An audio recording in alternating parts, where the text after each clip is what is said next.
Good morning students. Last के आपकी class में मैंने आपको साइको एनालिटिक अप्रोच के बारे में बतलाया था जो फ्रायड के द्वारा दिया गया था। आज उसी साइको एनालिटिक अप्रोच में पिछली बार जो हमने गत्यात्मक स्वरूप बताया था, डायनामिक एस्पेक्ट, गत्यात्मक स्वरूप बतलाया था, उसमें ईड ईगो और सुपर ईगो के बारे में हमने बतलाया था। इदम अहम और परम। तो ईड ईगो एंड सुपर ईगो के बारे में हमने बताया था। आज हम लोग पढ़ेंगे कि टोपोग्राफिकल एस्पेक्ट यानी आकारात्मक स्वरूप। ये गत्यात्मक हमने लास्ट क्लास में पढ़ा था। आज हम पढ़ेंगे आकारात्मक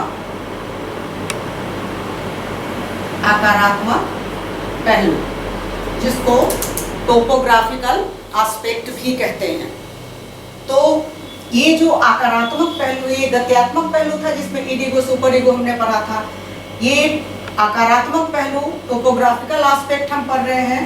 उसमें भी फ्रायड ने मन के तीन भागों का, तीन पहलुओं का जिक्र उसने किया है।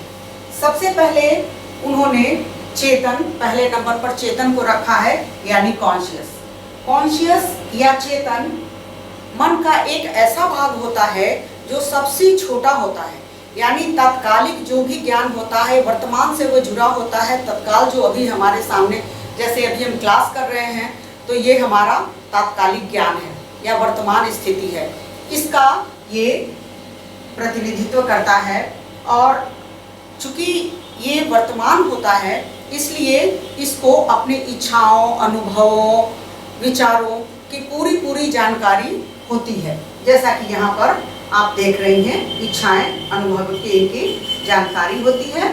और उसके बाद ये पूरी तरह से वास्तविकता से भिगे होता है, यानी इसको नॉलेज होता है कि हमारे आसपास क्या हमारा सिचुएशन है, क्या रियलिटी है। वो रियलिटी से पूरी तरह से इस चेतन मन को जानकारी होता है। और ये चूंकि चेतन मन की जानकारी उसको रहता है, वर्तमान स्थिति की जानकारी रखता है, वास्तविकताओं से इसका ज्ञान होता है, इसको ज्ञान होता है।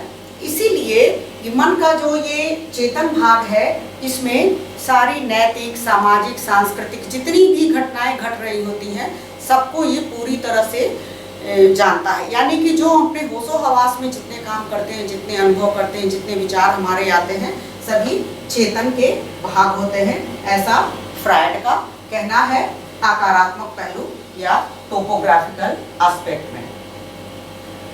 दूसरा जो इन्होंने टोपोग्राफिकल एस्पेक्ट में कहा है, वो अर्धचेतन को कहा है। इनका कहना है कि कुछ बातें वर्तमान की ऐसी होती हैं जो अर्धचेतन में चली जाती हैं, थोड़े समय तक वहाँ रहती हैं, उसके बाद फिर वहाँ से लुप्त हो जाती हैं।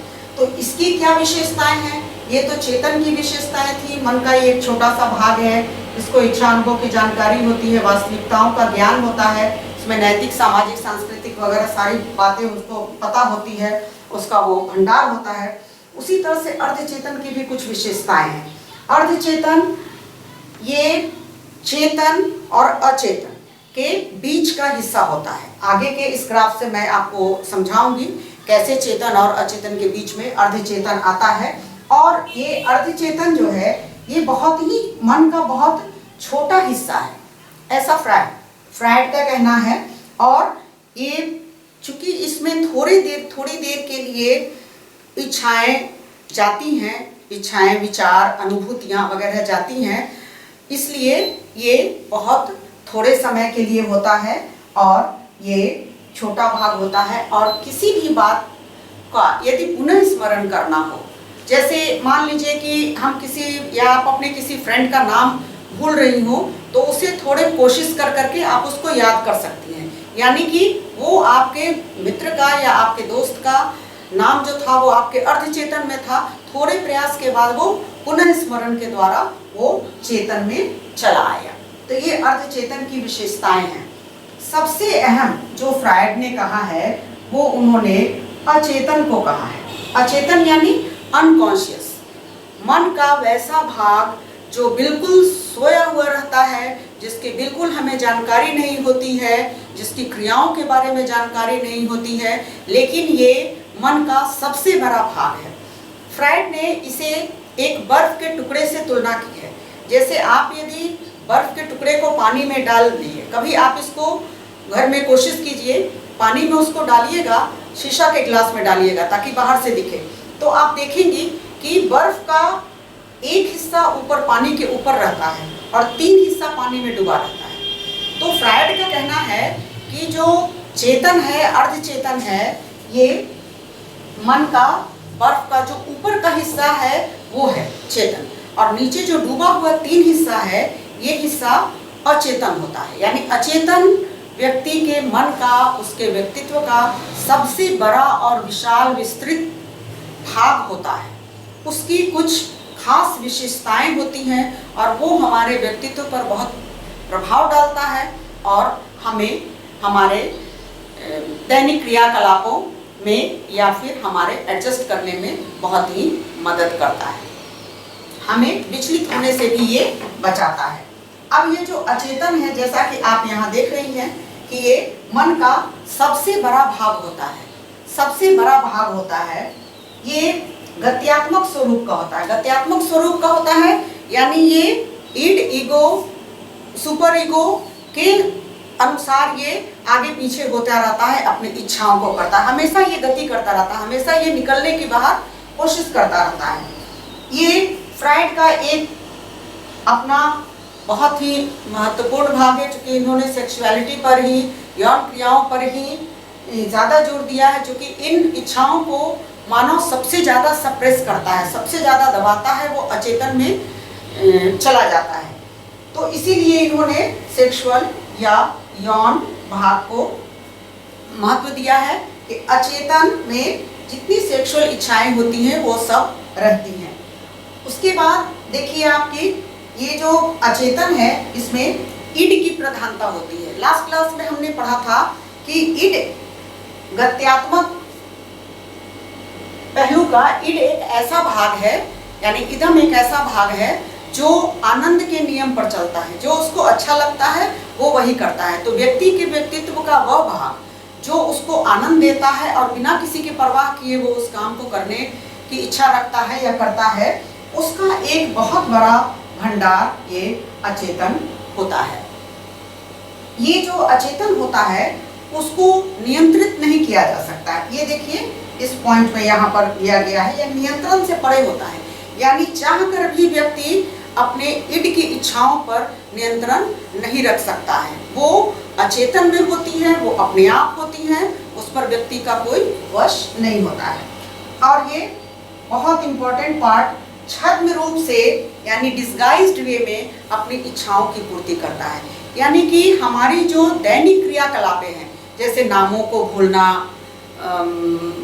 चीज़ों को गलत जगह पर, दैनिक जीवन की मनोविकृतियाँ जिसको कहते हैं, चीज़ों को रख करके बार बार भूल जाना, ये सब जो बातें हमारी होती हैं जो अनकॉन्शियस होती हैं, मुझे लगता है अरे मैंने तो ये नाम कहा था, ये नाम कैसे आ गया, तो उसके अनकॉन्शियस में उस नाम से संबंधित कुछ न कुछ महत्वपूर्ण दुखद बातें होंगी। इसी के कारण वो अनकॉन्शियस से या अचेतन से निकलकर वो गलतियों के रूप में, दैनिक जीवन की भूल जिसको फ्रायड ने कहा है, जिसको हम आगे चलकर पढ़ेंगे, उसके बारे में इनका कहना है कि अचेतन में वो छद्म रूप से अपनी इच्छा की पूर्ति करता है। अचेतन अपनी इच्छा की पूर्ति भी कर लेता है और व्यक्ति को पता भी नहीं चलता है कि हमने अपने कुछ ऐसी इच्छाएं पूरा किया। अब फ्रायड का ये भी कहना है कि अचेतन में जो भी इच्छाएं दमित होती हैं वो पूरी तरह से असामाजिक,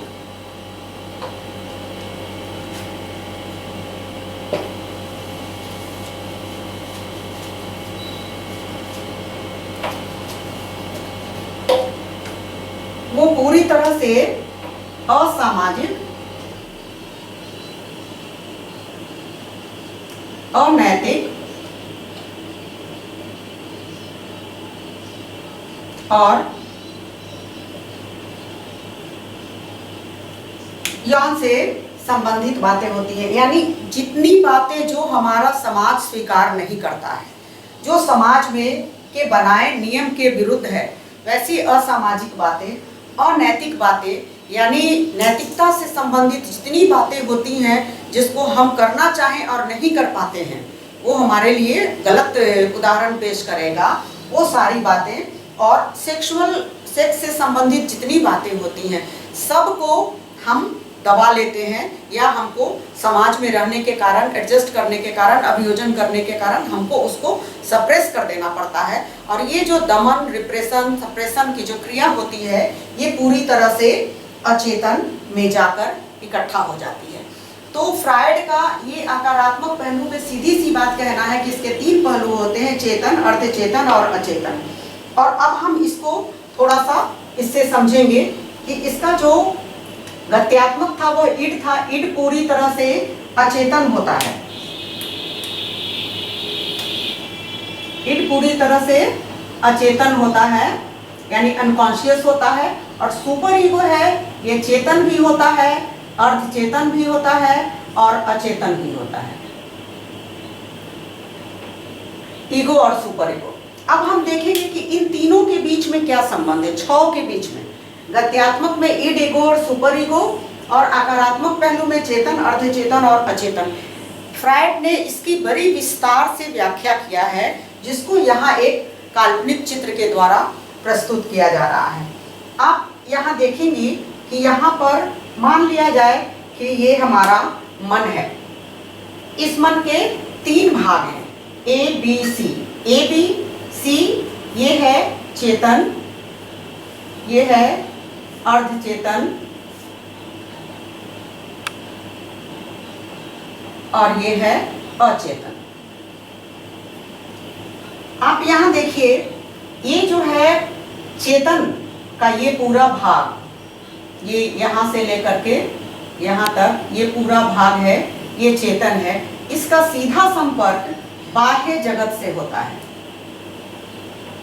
जैसा कि पहले हमने जाना, वास्तविकताओं का ज्ञान होता है, इच्छा, अनुभव, अनुभूतियों का ज्ञान इनको होता है, या एडजस्टमेंट की क्रियाएं करता है। तो ये जो चेतन होता है, इसका पूरी तरह से बाह्य जगत से ज्ञान होता है। अर्धचेतन जो है, इसमें थोड़े समय के लिए कोई भी विचार या अनुभव ठहरता है, लेकिन ये जितना रंगा हुआ हिस्सा है, ये हिस्सा फ्रायड का कहना है ये अचेतन होता है। यानी मन का सबसे बड़ा भाग हमारा अचेतन होता है, जिसमें सारी हमारी वैसी इच्छाएं जो हम पूरी ना कर पाए, जो समाज में जिसकी मान्यता ना हो, नियमों के खिलाफ हो, वो सब यहाँ आकर के रहती हैं। अब आप देखिए, ईड जो है वो पूरी तरह से अचेतन है, उसको पता नहीं होता है कि हमारे अंदर कौन कौन सी क्रियाएं हैं जो दबी पड़ी हैं। और ईगो है वो थोड़ा अचेतन भी है, थोड़ा अर्धचेतन भी है और ये चेतन भी है। तीनों स्तर पर ये काम करता है। अचेतन की इच्छाओं को ये, यदि कोई असामाजिक अनैतिक इच्छा होती है तो ईगो उसको रोकता है और उसको वर्तमान में नहीं आने देता है, क्योंकि उसको वास्तविकताओं का ज्ञान है। उसको पता है कि ऐसा करने से समाज में हमारा बुरा प्रभाव पड़ेगा मेरे व्यक्तित्व के बारे में, इसलिए उसको अनैतिक बातों को आने से रोकता है। तो इसलिए ये चेतन में भी काम करता है, अर्धचेतन में भी रहता है। अर्धचेतन में ईगो इस रूप में रहता है कि कोई इच्छा यदि पूरी नहीं होती है तो उसको थोड़े समय के लिए वो रोक देता है। वो पूरी तरह से नैतिकवादी नहीं है कि वो ये नहीं कहता है कि ये गलत है, ये कहता है अभी नहीं, अभी करने का ये समय नहीं है, बाद में इसको देखा जाएगा। तो इस तरह से ये अर्धचेतन भी है। और अचेतन इसलिए है कि ये चेतन की वे सभी इच्छाएं जो अनैतिक होती हैं उसको वो अचेतन में डाल देता है, उसको वो बाहर मनुष्य के नहीं आने देता है। और ये जो सुपर ईगो है ये भी यहाँ पर अचेतन भी है और अर्धचेतन भी है और चेतन भी है। यानी सुपर ईगो चेतन अवस्था में पूरी तरह से किसी भी असामाजिक, अनैतिक, अवांछित क्रियाओं को आने के लिए प्रतिबंधित करता है। नहीं, ये नहीं करना है, ये सही है, ये गलत है, इससे आप करेंगे तो ये सही नहीं होगा, ये करेंगे तो ये सही होगा। इसलिए इन इच्छाओं को यहाँ पर वापस सप्रेस कर दिया जाता है और ये अर्ध चेतन में भी रहता है, यानी सुपर ईगो एक कमांड का रोल करता है जिसमें व्यक्ति के व्यक्तित्व में अच्छाइयाँ आती हैं या अच्छाइयाँ भी आप अच्छे से अच्छे या बुरे से बुरे व्यक्ति में भी देखिएगा कि कुछ न कुछ उसमें सुपर ईगो का रोल होता है। एक आतंकवादी भी यदि है तो उसको ये पता है कि क्या सही है और क्या गलत है, लेकिन फिर भी वो जानबूझकर उस काम को करता है। उसमें ईड की प्रधानता ज़्यादा होती है, उसके अचेतन मस्तिष्क में बहुत सारी बातें इस तरह की रहती हैं जो उसके प्रधानता में आती है। तो इस तरह से हम देखते हैं कि एक अचेतन का एक महत्वपूर्ण भाग ये है कि ये समय समय पर चेतन में आने का प्रयास करता रहता है, यानी इसके अंदर इतनी इच्छाएं, इतनी बातें दबी होती हैं कि वो डिस्गाइज्ड रूप में, छद्म रूप में भेष बदल करके ये चेतन में आता है, जिससे व्यक्ति को गिल्ट फीलिंग भी नहीं होता है और ये अपनी इच्छाएं भी पूरी कर लेता है। कभी कभी स्वप्न के माध्यम से भी ईड अपनी इच्छाओं को पूरा कर लेता है, जिसको हम लोग आगे के इसमें पढ़ेंगे। और ये पूरा रिलेशन या संबंध है गत्यात्मक स्वरूप और आकारात्मक स्वरूप में। ईड ईगो, सुपर ईगो, चेतन अचेतन अवचेतन। फ्रायड के अनुसार ये मिल करके ही हमारा पूरा व्यक्तित्व का निर्माण करते हैं।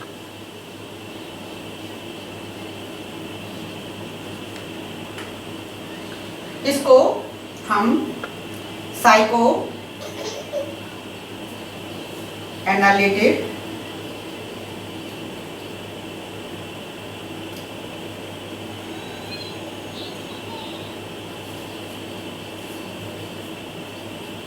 concept of personality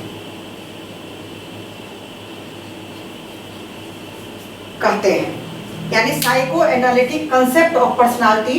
इसमें ये गत्यात्मक और आकारात्मक दोनों ही पक्ष आते हैं। धन्यवाद।